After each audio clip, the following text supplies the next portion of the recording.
Got a 2015 Mini Cooper. This is a Clubman, but it doesn't really matter if you have a Clubman or a Cooper S or anything like that. As long as the tachometer looks like this.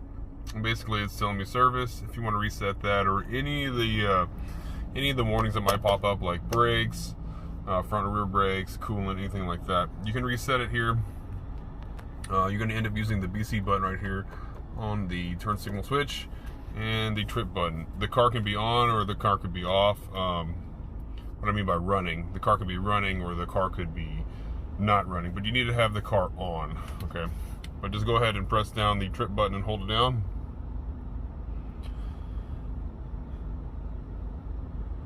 All right, and right now it's telling me that the oil life is expired, and we're going to reset that.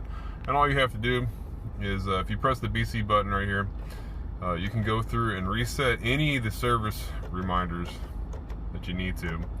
But it went ahead, and the first one it shows you is the one that's expired.